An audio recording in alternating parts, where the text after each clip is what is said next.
Hey, welcome to my channel. Today's video is a success story, a specific person success story, Hes Back success story.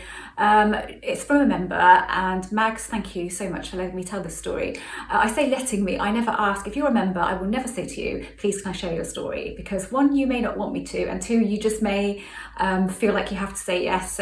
So I would say to you, if you are a member and you have had a success and you really want to get it out there because you feel that it could help other people, then you say to me, can you share this story? I'm happy for you to share the story. Anything like that is cool, and then I will. And I want to share this one because I find it's really interesting, and it spans a fairly long period of time. So it gives everybody encouragement that, you know, this can happen. It doesn't matter how long it's been or what's happened. Circumstances don't matter. Okay, so Mags and her partner, they were engaged. They've been together for 3.5 years. Everything was good, and it really was. So they had a lot in common, and they used to have a lot of hobbies in common.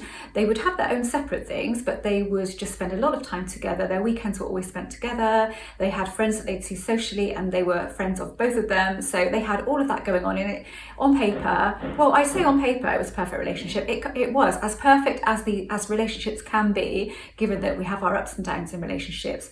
It was. No concern on either side that anything was awry, and nothing was actually awry, but she made it so it was. So this is what happened. One night, she had what I described to her as a lucid dream. When she described it to me, I said, that's a lucid dream, because I have them. I have lucid dreams, I have sleep paralysis, I suffer with that, and also night terrors. So I have all of those sleep things. So when she described it to me, so to me, a lucid dream is an experience that you have. You're kind of partially awake, you're completely aware of what's going on, you're in a situation, you can kind of control that situation, so you can behave as you can move your arms and legs and positions and all of that in there, but you're kind of, the situation is the situation. I've never been able to get out of the situation I'm in the lucid dream. I can interact as I see fit, but I can't, I'm in that situation, and that's that. My lucid dreams are always really nice. They're never horrible, but my sleep paralysis and night terrors are hideous. As Jeremy said to me the other night, you could never be with anyone else, because you literally wouldn't last with anyone, because it's such a horrible experience for him that he says he feels like he's going to have a heart attack, and I'm screaming and screaming and screaming, and sometimes I leap out of bed. I cut my leg up once where I landed on a suitcase, which was, we just got back from holiday and it was undone, and I cut my leg on the zip because I'm freaking out because it's so frightening. And anyway, I won't go into that because that's a whole other video, isn't it? But there you go. So she had what I said to her. I think it sounds like one of my lucid dreams. So it felt really real. And in this dream, he was breaking up with her. He just said he didn't love her anymore. And when she woke up from it, came round properly, first of all, she thought it was real, and then she looked and he was next to her, so she realised it wasn't. But it had made such an imprint on her subconscious that she couldn't stop thinking about it. So she went to work, she thought about it, she came home. She said it was there all the time, in the back of her mind, there. And then she said she suddenly thought, because she'd heard of the law of attraction, she'd read The Secret, but she hadn't put the two things together with everyone as you pushed out, and she didn't know anything about that.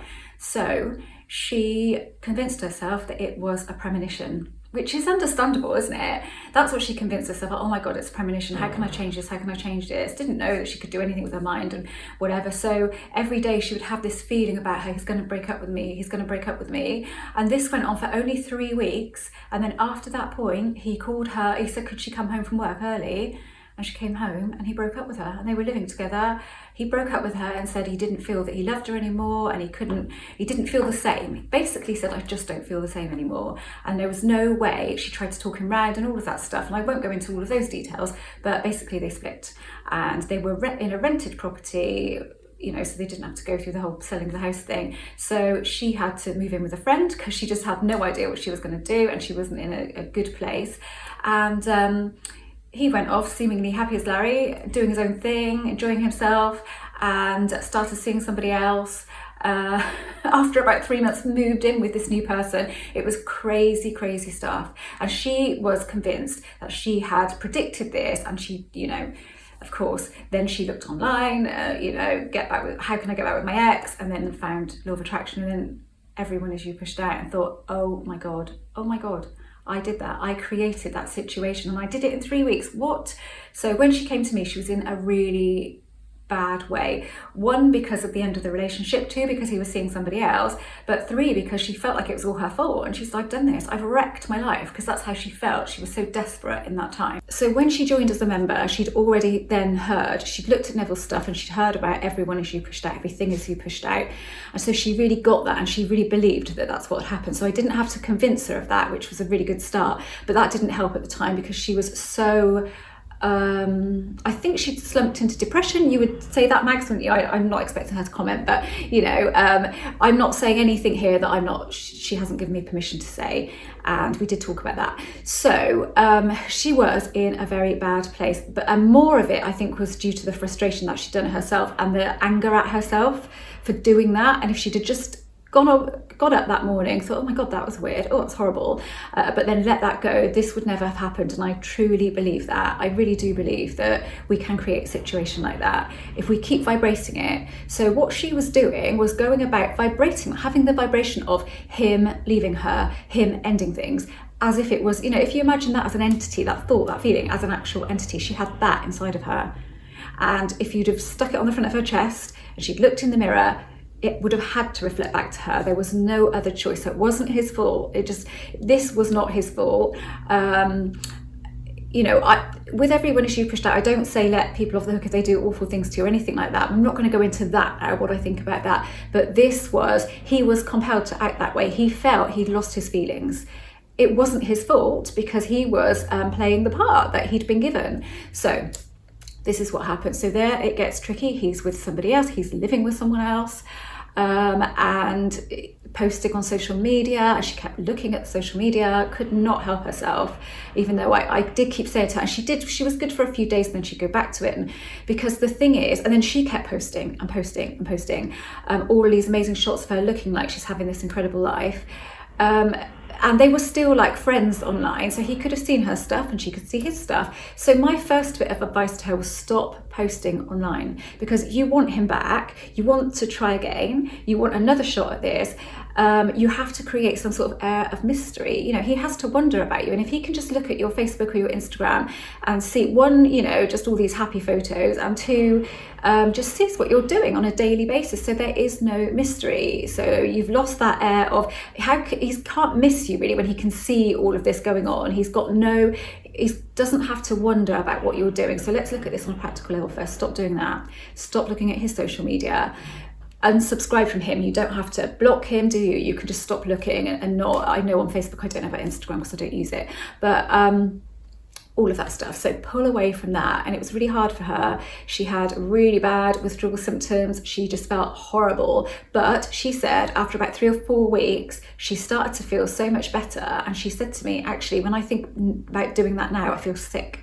When I think about looking at his Facebook, she said, I have gone to do it because I've been compelled to. She said, and then I've just felt sick at the thought of it and not done it. So she completely pulled herself out of that situation. So he couldn't see what she was doing. So she stopped posting completely. She didn't even really, she said she poked around on Instagram occasionally, but just looking at stuff she was interested in and her friend's stuff, but didn't look any deeper than that. And she said that was fairly rare. She started to use Pinterest and other things, so she started to get into her fashion a bit more, and she had started renting somewhere else, then she wanted to design the bedroom and that kind of thing. So she was filling up her time like that and thinking, there's nothing I can do about that situation at the moment. He's with someone else at the moment. So the best advice I could give her on that score is exactly what I did when Jeremy was seeing somebody else, is I said, it's temporary. Just kept telling myself it's temporary. Every time it popped into my head and I thought, oh, what if it's serious? What if I would just say, no, it's temporary. So she started doing that, it's temporary. And to the point where she said to me one day, I really do think it is temporary. And I said, that's what happens. That's what happened with me. And it is temporary. Think about this. You created this with the power of your mind and your feelings. You can just as easily create it the other way. I say just as easily. It's much easier to do it when we don't know we're doing it, isn't it? So she pulled herself away from all that. She'd realised that she'd done it. So she just played around with feelings. So I said, what is believable to you? That he would just suddenly come back to you and say he's made a terrible mistake, or that you would just get a message from him and he'd just say, hey, how are you? And she said, no, I want to go the whole shot, because some people can do that and some can't. I want to go, I just don't want a message, because then if I get a message but he's still with her, then I'm going to think about all of that again. No, the whole thing or nothing, you know, like, I've made a mistake, I'm really sorry, can we give it another shot? Or to know that he's not with this person anymore, he doesn't want to be with her, he wants to be back with Max. So I would say it was about 3.5 months, and she was feeling better and better in herself. She said she just felt much more calm, and she started to see herself differently, and she started to really love the everyone she pushed out thing. Actually, she got really into it, and she was using it for other things and other people, somebody at work and stuff. So she really started to see the potential of it, and she said she started to feel as if this was possible. So she started really concentrating on herself, her self-concept. She'd lost some weight. She'd been wanting to lose an extra half stone, she said, and she'd never done anything about it because they used to eat out a lot and all of that, and that was too enjoyable. And then she thought, no, I want to get fitter. So she did that. She really concentrated on that. She just worked out at home. She started eating better. So she was really focused on herself, but she wasn't doing that, I must say, in order to attract him, because he'd liked her curvier. So it wasn't like she was trying to impress him by getting slimmer. It was nothing to do with that. It was, she said he would have probably preferred her curvier than thinner. So she did all of that, and then this is where it gets. So the whole breakup, I think, was coming up for a year. I think I'm right. It was coming up for a year. I'm thinking, was it over a year? But no, it wasn't. It was coming up for a year that the split had been. So it's coming up for a year at this point. So I guess she'd been a member then for about 6 months. So that seems like a long time, and you think, oh, if you've not got any movement in 6 months. But she was really working on herself, so we were talking fairly regularly, and then a lot of the time she stopped mentioning him and she was talking about other things. So she was really, really focused on other stuff that she could manifest, because she'd seen other successes with other stuff that she'd wanted. So she kind of put it on the back burner, as in knowing that she would deal with it when she felt right to deal with it. So when she felt a ton better, she, as I would say to people, she decided to claim him, to claim that relationship. No, this is what I want and this is what I'm going to get. And I talk about this a lot with members. Even though I love acceptance, and I accept everything. I accept reality the way it is every single time if I want something different. But I do also feel that, right, that's what I'm going to get. This is what I want, ultimately, but I accept what's now, but this is my goal. This is what I want. And I do really feel that empowering feeling of, yeah, I have it no other way, that is it. So I accept and I claim at the same time. So we decided that she was going to do that. And then I said to her, but then say, you know, if nothing happens, there's plenty of other guys out there. You know, you've got a lot going for you, great personality, attractive, you know, loads of stuff going for her, really funny. You will have no problem meeting someone else equally awesome. So, and she'd really got, that is true. So she claimed the relationship. No, I claim this relationship. This relationship is mine. And she wasn't being controlling. She wasn't saying he needs to be like this or he needs to be like this. All she was saying is, he's going to come back to me and realise that he made a mistake, apologise, and they are going to give it another shot. That's all that she wanted. So she didn't want anything too huge. And a lot of you guys that come to me, that's all that you want. But then she was in such, I wouldn't say she was in an amazing place, but she was in a much better place. She was much more motivated for other things, not just this one thing. And that is when it happened. So she was out having a drink with a couple of friends. They were having a catch up, and she said, like, in the moment that it happened, she was so engrossed in this conversation they were having about something that happened in the past. She said he could have not existed for her. She didn't have any sort of vibration inside of her, any feeling. You know, as you carry these feelings around all the time, even when you're getting on with life, you've still got that underlying vibration of, I don't have this. Nothing like that, because she was having more periods of time like that. But she said this, they were really laughing, having an amazing time, and then he walked in. He walked in with a few friends, and he said, oh, hi, and they said hi, and they hadn't spoken in all of this time. And she said, I did look good. She said she was feeling really good. She felt that she looked really good. She just felt that her heart was going like 10 to the dozen. But she was like, oh my God, could this be it? But she said to herself, this may not be it. this is something, I've definitely manifested this, but this may not be it. So I'm just gonna see what happens here. Anyway, they all came over and joined them. They were all talking, just having a laugh for a couple of hours. She did not even behave like they'd been together. She was just chatting to him like she would do, like she was to all of the other guys. And she said she could see, like when she was looking or talking to one of the other guys, she could see his eyes like on her. She just knew that she didn't even mention his relationship or anything. And then one of the other guys said something in the conversation that pointed towards him not being with the other person. She thought, oh, I think they split up. It was a comment that sort of alluded to the fact that he was single. And anyway, cut a long story short, the end of the night came, and then he wasn't drinking, he was driving, so he said, I'll take you home. And so that's what happened. He took her home. They were chatting in the car for about an hour or so after. And he didn't go in and stay the night that night, but he said, oh my God, you look amazing. And he didn't say at that point, I really regret everything. He just said, oh, you know, you always made me laugh and all of that stuff. So he was saying things that pointed towards the fact that he had thought about the things that he was missing. And she went in and she just knew, she said, I just knew this is it. This really is it. There's no way that he's gonna, I'm fully on board with this. This is my moment. And so then she got home and he was texting her. She was getting ready for bed. He was texting her. He texted her all the next day. And then he asked to see her a day that week. And she literally couldn't, because she had already had a plan, and she had decided that she was not going to drop any plans for him or anybody. She was going to stick to her plan of what she was doing regardless, because she didn't want to get into that stage of putting him before her. So she said, I'm really sorry, I can't do it, I'm busy, whatever it was that she was doing, can't remember, not relevant. Anyway, so they agreed to meet up one day the next week, and they did, and they went for a drink, just a casual drink, and then he came back and stayed the night. And this was about 2 months ago now, and they are still together.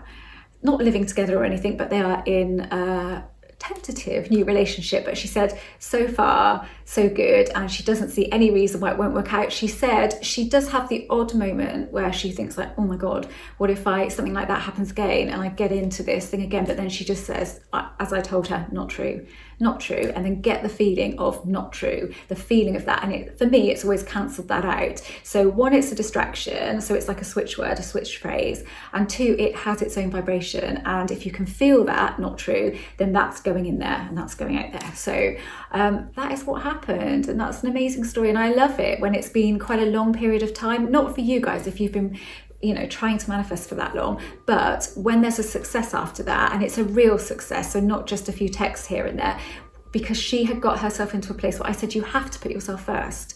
You have to, because manifesting someone into your life is all about you, and it isn't about them. It really isn't, because I'll link to a video, my free will video down below, and so that you'll get what I'm saying a bit more there if you haven't been here before and you haven't seen any of my other stuff. But it isn't, it's all about you. And she got herself into such a good place that it was inevitable that it was going to happen, absolutely inevitable. Like I said to her, we never know with relationships, do we? If they're permanent, or as permanent can be as human beings. But we don't. Anything can be, a lot of things are temporary, but the giving it a go and seeing, you don't have to have that end goal in mind of marriage and kids and all of that. Just the getting together, giving it a go and see how it works out. It's much, much softer. And really, that's all we ever do, isn't it, in relationships? When we get together with somebody, we're getting together with them and seeing how it goes. And if it works out, then awesome, we might get married, You don't have to plot for the whole rest of your life. So there you go. Thanks, Mags. Thank you so much for allowing me to tell that story. And if you don't know anything about me, I'm an author, I'm a writer, I am a coach. You can book a Zoom coaching session with me via my website. I also do personalised subliminals. I will do them for people that aren't members, happily do that, because I send you out a form and get as much information about you as I possibly can and the situation. It's just that I mostly do them for members because I feel like I get to know those members really well, so I know exactly what will work for them. But saying that, I'm really hoping that come the end of next week, I will have some generic subliminals on my website. So all the things that you can't find too much of online, like releasing attachment, letting go, you can get subliminals for that, but they're not huge. They're not. There will be a specific person one on there, but all of those topics, self-concept and all of that, a separate subliminal that you will be able to buy and download, and that will work on changing your subconscious to a point where you have a new program running about whatever the subject is. Right, that's it. If you haven't been to my son's channel, that's Harrison Ellis, and that's listed below, and that is pretty much all a specific person. He's a real high energy, highly motivated, energetic guy. So he makes this work for him because he doesn't take life too seriously. And if you go to his channel, you'll get that as soon as you watch one of his videos. I imagine he's a bit love it, hate it. You know, I don't think there'd be anything in the middle there. You think, you know, there's nothing average about Harry. So take a look and see what you think. And other than that, thank you so much for watching. And I do hope that you will subscribe.